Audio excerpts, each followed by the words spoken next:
నమస్తే, welcome to 99 TV. హిమాలయాల్లో అణుబాంబు వినటానికే ఒళ్ళు జలధరించేలాగా ఉంది కదా, కానీ ఉందట. ఎందుకంటే ఇది 1965 నాటి ముచ్చట. అప్పట్లో central intelligence of America CIA, America గూఢచారి సంస్థ, అండ్ మన ఐబీ ఇంటెలిజెన్స్ బ్యూరో కలిసి హిమాలయాల్లో నందాదేవి పర్వతం మీద ఒక ప్లూటోనియం ఆధారితంగా ఒక పరికరాన్ని అక్కడ ఏర్పాటు చేశారు. ఇది ఎందుకు అంటే చైనా మీద సర్వీలెన్స్ కోసం. ఎందుకంటే ఆనుకునే పక్కన చైనా భూభాగం ఉంటుంది. ఏం చేస్తుందని సర్వీలెన్స్ కోసమే పెట్టారా, అది లేదా నిజంగా దాంతోపాటు సర్వీలెన్స్తో పాటు అణుబాంబుని మరి ప్రయోగించగల సామర్థ్యం ఉన్న పరికరాన్ని కూడా జడ్జ్ చేశారనే దాని మీద క్లారిటీ లేదు. అసలు ఎందుకు చేయాల్సి వచ్చింది? ఇది కోల్డ్ వార్ టైం, 1965 అంటే అందరికీ తెలిసిన విషయం. Cold war time. సో అప్రమత్తంగా ఉండాల్సిన అవసరం. అందులో చైనా లాంటి నక్కజిత్తుల దేశంతో మరింత అప్రమత్తంగా ఉండాల్సిన నెసెసిటీ, ఒక అనివార్యత.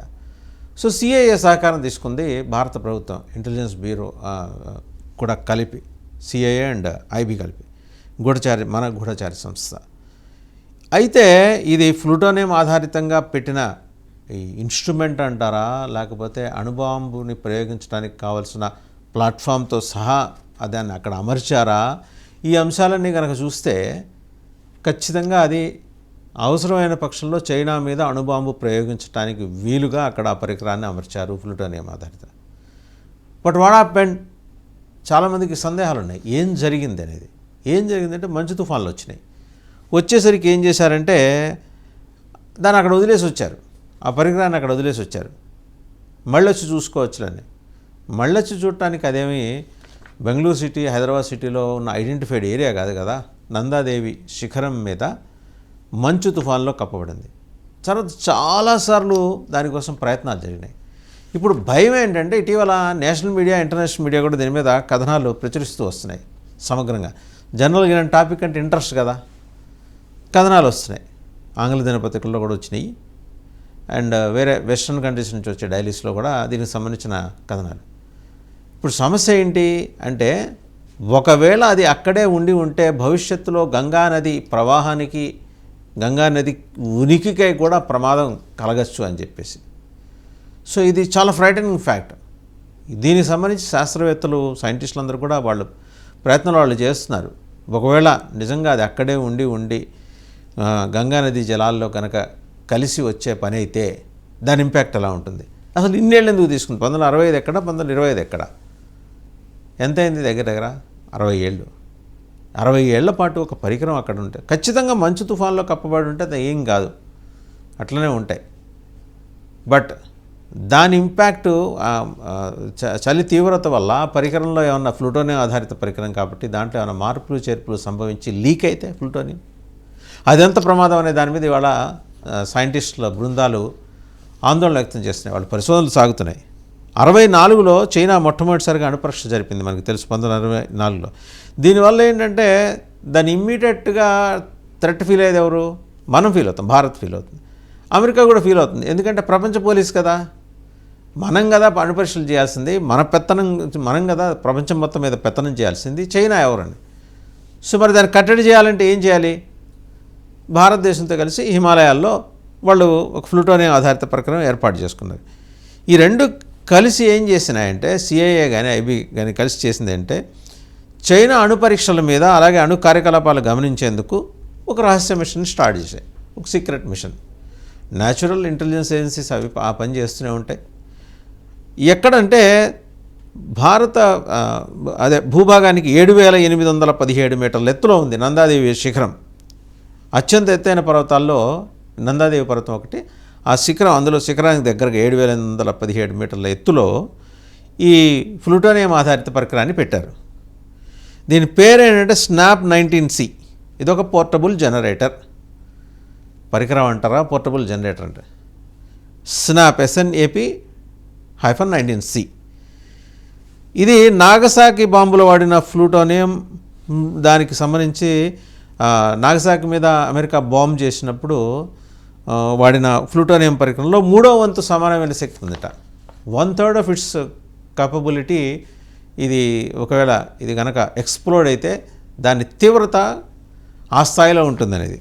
దీని ద్వారా చైనా టిబెట్ షింజియాంగ్ ప్రాంతాల నుంచి రేడియో సంకేతాలు పట్టుకోవడం అనేది లక్ష్యంగా పెట్టుకున్నారు. వాస్తవంగా ఇది అక్కడ పెట్టింది ఏంటంటే to capture and catch the radio signals and decoding చేసుకుంటానికి. ఎక్కడి నుంచి చైనా ఆధీనంలో ఉన్న చైనాతో పాటు చైనా ఆధీనంలో ఉన్న టిబెట్ షింజియాంగ్ ప్రాంతాల నుంచి వచ్చే రేడియో సిగ్నల్స్ అనమాట. సో ఆ రోజులో 40 ఏళ్ళ నాడే ఇంత టెక్నాలజీ ఉంది. 1965 అక్టోబర్లో ఏమైందంటే అమెరికన్ అండ్ దాంతోపాటు అమెరికాతో పాటు భారతీయ పర్వతారోహకులు వీళ్ళ పరికరాన్ని నందాదేవి శిఖరాన్ని తీసుకెళ్లారు.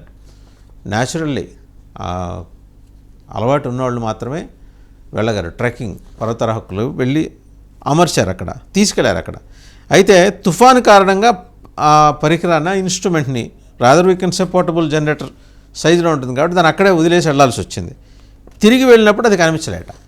ఇది మరి ఫ్రాటనింగ్. ఏమో we have to suspect China జిత్తులు మారి నక్కబుద్ధులు ఉంటాయి కాబట్టి వాళ్ళు మన మీద ఇంకా సూపర్ సర్విలెన్స్ పెట్టి దాన్ని లిఫ్ట్ చేసి వెళ్ళినా మనం ఆశ్చర్యపోనక్కర్లేదు. లిఫ్ట్ చేసామని వాళ్ళు చెప్పరు, వాళ్ళు లిఫ్ట్ చేసి ఉంటారని మనము ఖచ్చితంగా నిర్ధారించలేని పరిస్థితి. ఇప్పటికీ అది ఎక్కడుందో తెలియట్లేదు. మంచులోనో లేకపోతే హిమనదాల్లోనో కూరుకుపోయి ఉండొచ్చని అంటున్నారు.